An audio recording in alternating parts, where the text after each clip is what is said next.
Advait in everyday life. What is it that we call as our everyday life? This sleeping, this waking, this trying, this reaching, this hope, this despair, getting ready, achieving, not achieving. This is what we call as our everyday life, right? Finding, losing, meeting, leaving, holding, dropping. What do you see in this?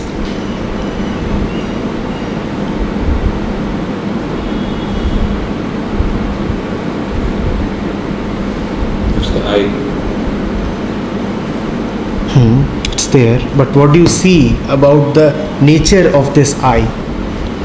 All right, let me look at this present day itself when we are talking of everyday life.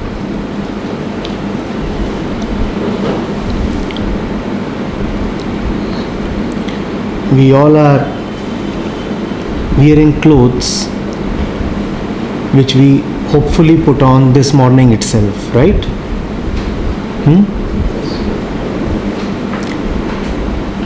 Have there been any clothes ever that you put on but never take off?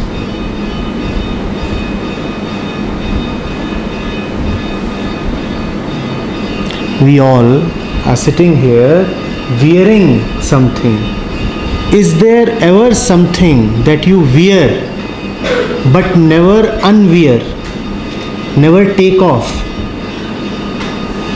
Has it ever happened?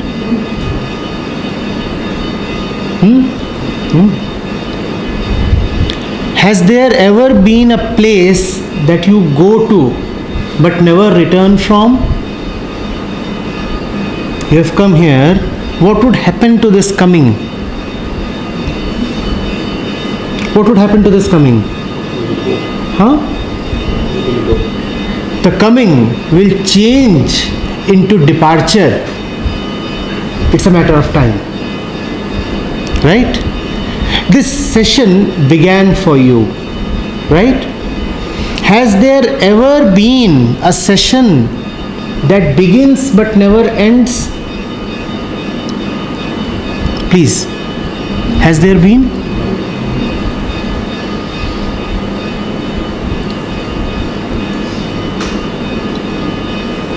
What do you see about the nature of our everyday life?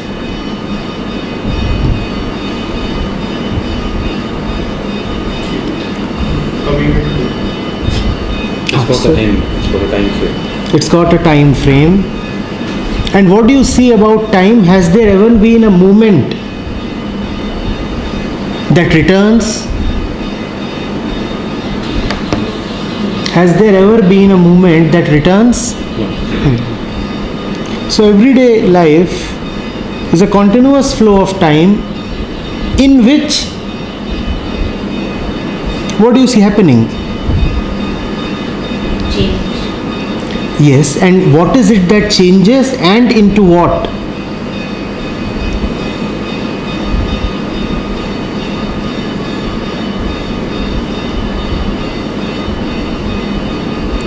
I repeat, our so-called everyday life is a flow, a mass of continuous change, a flowing mass of continuous change. What is it that changes and into what? It's a physical body, maybe the physical things around us that are changing towards something fragile, towards the end. When you talk of physical bodies, you probably mean bodies like this table, like this room. How many of us thought something in the last 15 minutes or so? How many of us experienced any kind of thought in the last 15 minutes or half an hour? Please. Almost everybody. Where is that thought now? Where is that thought now? It's gone in the subconscious body. It's gone. And that thought hardly looked like this table. What is it that changes then? And into what? One thought into another thought. Yes, we just said that there are thoughts and they go away. And what else changes? To make it easier for all of us, is there anything in our daily life that does not change? Clothes change, day changes into night, moods change, companions change, places change, activities change, and everything changes into what it was not. So let's simply say everything just changes into its opposite. That's what we call as everyday life. A continuous movement in change. Nothing remains. Everything changes. Right? This is what we call as everyday life. It's a dance of duality. Correct? Now what is it that we have to do with duality? Why must we talk about it?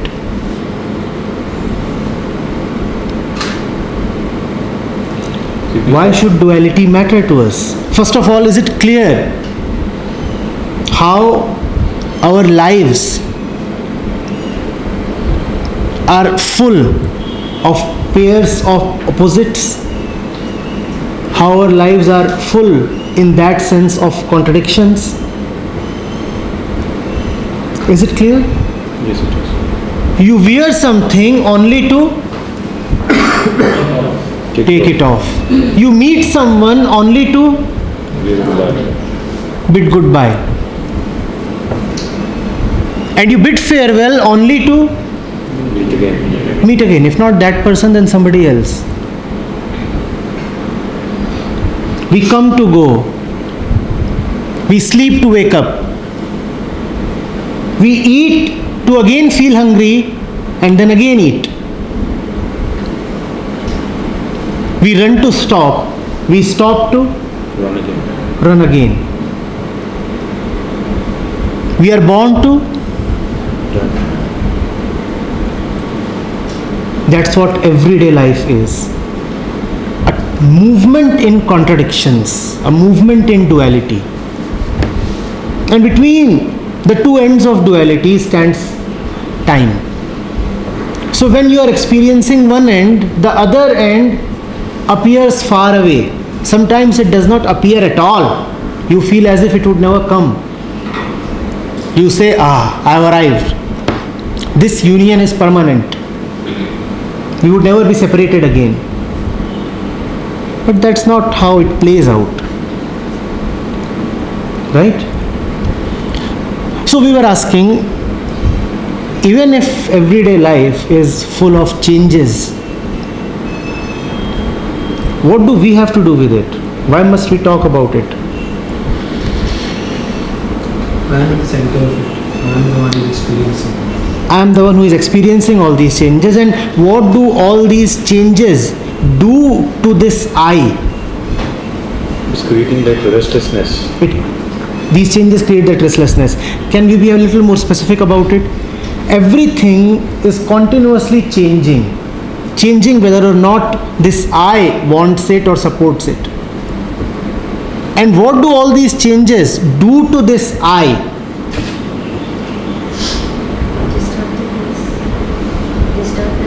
Disturb the peace of I. What do they do? It's our life, right? We experience this in our everyday life. That's what the question is, everyday life. I identify myself with an experience. With an experience. And then what happens to that experience? It goes away. It goes away. And then what happens to me? It seems that I am also gone. Or it seems to me that Yes. I am that experience. I am that experience. I am that experience. And when the experience goes away, where am I? What am I doing? I'm hollow again. I'm back. I'm hollow. I'm hollow. I would have been back had that experience gone away, leaving me with nothing. But that experience goes away, leaving me with, what is that something? It's opposite. Hope goes away, leaving me with despair, disappointment. So experience goes away, the experiencer never goes away, the experiencer just starts experiencing the opposite, right? Right? And what is happening to the experiencer in all this? This experiencer is the I, obviously. What is happening to the I in all this? It's been drained. It's been drained out, right? How do you feel? How do you feel? How do you feel when the brightest of days, a day that you had waited for, a day you had celebrated, lapses? First you have a dimming of the brightness, then there is the twilight, and you are still hoping that the day would sustain. And then there is the night. And remember, this night is not a night of relaxation. It's a night of gloom. How do you feel? Gloomy, of course. That's what our everyday life is about. Experiencing dualistic opposites and the consequent suffering. And of course, that suffering doesn't come without the accompanying hope. You cannot suffer unless you have the wherewithals to suffer. And that fuel to keep suffering is provided to us by hope. Let me suffer this time, this suffering will change into joy. Just once more, take it, bear it, and it won't be needed the next time. That's what the internal argument is. Right? So our everyday life is a movement in duality, and that is our agony. We cannot really trust anything. We cannot really be with anything. Whatever you look at is bound to dissolve into darkness. Love changes into separation. Highs fall into downs. And it would have been alright had even the down sustained. You could have told yourself that this down is a reliable friend of mine. Valleys are beautiful, aren't they? But even the lows don't quite persist. Even if you decide that you would remain dejected and sad, such is the funny nature of living that you can't even remain sad. Very soon you will find that happiness has arrived. Try maintaining your sadness, you will fail. We have not tried that, right? We have tried maintaining happiness. We fail there. Good news, we will fail even in maintaining sadness. But all that only proves the helplessness of our situation. In all of this, the mind is searching for something that will not pass away. The mind is continuously eager to find something that is absolutely reliable, that will not deceive it, that will not be not there one fine morning, something that will not mutate into its opposite. In other words, something that has no opposite at all. That's what the mind is searching for, and that is what is called Advait. Unless the mind finds that, the mind remains a shuttlecock being hit around, more aptly a football.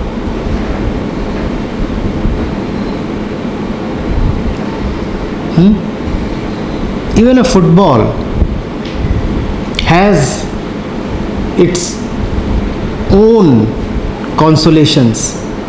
It won't be hit beyond the boundary. The mind's predicament is such that it is hit and repeatedly hit again and again beyond all boundaries.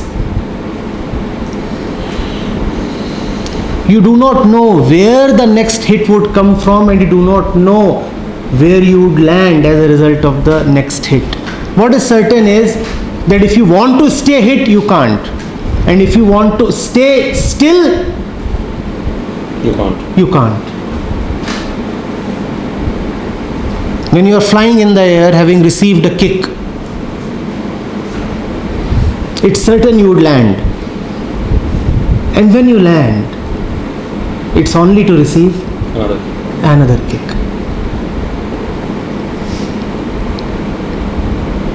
Yes? The mind wants something beyond this flying and landing, this bouncing and crashing. That's what we all are hungry for. That's why it is extremely necessary to find Advait in the middle of Dvait. Because this flow of dualities is inevitable. It comes along with the body. It will continue. And if it is to continue, then we cannot wait for the body to cease. That would be like falling into the old trap of life after death, of awaiting a heaven as another world. We cannot say that only when the movement of time has totally stopped in the physical sense will I too stop. No. If one has to really live and not suffer as living, then one has to stop even while the flow is on. One has to be still in the middle of the flow. One has to find Advait in the middle of Dvait. Right? One cannot wait for the future. One cannot depend on time and circumstances. Because time itself is the contradiction. Because time itself is the space between the poles of dualities. If you depend on time, then you are still on the dualistic axis. And on that axis, there is no non-duality, there is no freedom from the suffering that duality brings. So it has to happen without time, which means it has to happen right now. If it can't happen right now, if it must wait for the future, then waiting for tomorrow or waiting for the next life after death are one and the same thing. The man who says that he would be born improved in the next birth is no worse than the man who says he will improve tomorrow. Either the cessation of the flow of suffering is immediate or it is never. One cannot depend on time. So we said two things, rather three. One, that which we call as everyday life is a denial of our expectations. It's a flowing, gloomy mass. It's a movement that always lets us down. It's something that can never be depended upon. You depend upon it and you are deceived. That was the first thing. Second thing was, if the mind wants freedom from the suffering that comes along with this deception, along with this lack of rootedness, lack of belongingness, then the mind must find non-duality, freedom from opposites, right in the middle of duality. And the third thing that we said was, we cannot wait. If we say that freedom will come after time as a result of the processes of time, then we are again operating in the same old trap. Whatever you do within a trap will never get you out of the trap.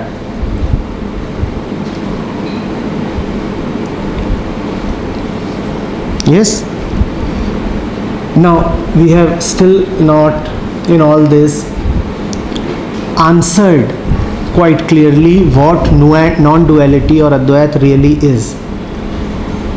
We have not answered it because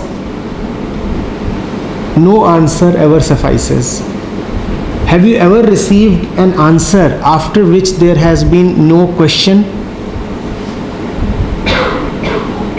Have you ever received an answer after which there has been no question at all, just silence, a full stop? So then, are not all answers just like walking into this room only to walk out at a later moment? So what are questions and answers then? More duality. Hence, non-duality cannot be the answer of any question. Suffice it to talk of duality. That's where the mind's province ends. Let's just understand what duality is. At most, we can adventure into saying that freedom from duality is non-duality. Even this is just a conjecture, not a certainty. But at most we can say this and stop. This stopping, this surrender is Advait. I'm not going to say anything beyond this. Silence. Let me just stop. This is stopping, this full stop beyond which the mind says, sorry, I don't bother, neither do I dare to move ahead. Is the stopping of time, is the stopping of the flow of our misery. And that is non-duality. The more you want to be certain, the more you want to know as answers, the more you are continuing in the same flow. Yes, the search for certainty is surely an indication of the flow of uncertainty. Right? So we will stop and just surrender to non-duality, not say much about it. Yes?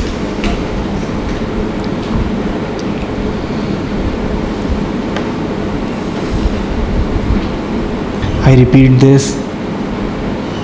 We are not here to find answers to mystical questions. Those things appear quite entertaining, like a detective novel.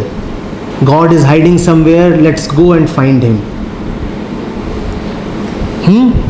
And then there are hints, a blood spot or two, a broken piece of glass. Yes, a certain Miss Lily who is probably lying. It's quite a Sherlock Holmes thing. The mysticism that we are used to, right? Where is God hiding? Who is He? Who am I? Let's forget all that.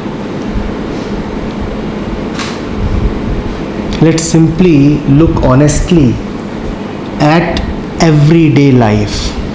Yes? Everyday life. And if you can look honestly at everyday life, you will find Advait, because you will not remain to find anything. Yes? It all begins and ends where we are. You don't have to go anywhere. Spirituality is not a search. It is just an honest acknowledgement of what is already going on. God is not hiding anywhere. Yes? So, if some of us have come here expecting revelations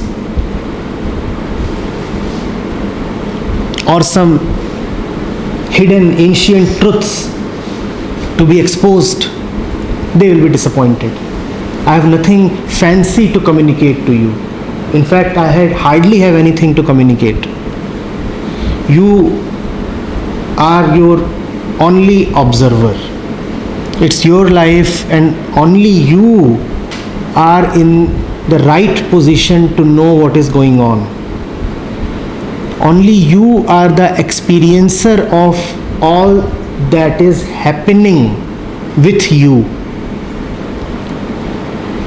And only you must very directly, fearlessly, honestly say yes. Yes, this is what is happening. Seeing that is freedom from that which you are seeing and the one who is seeing. From both. Yes?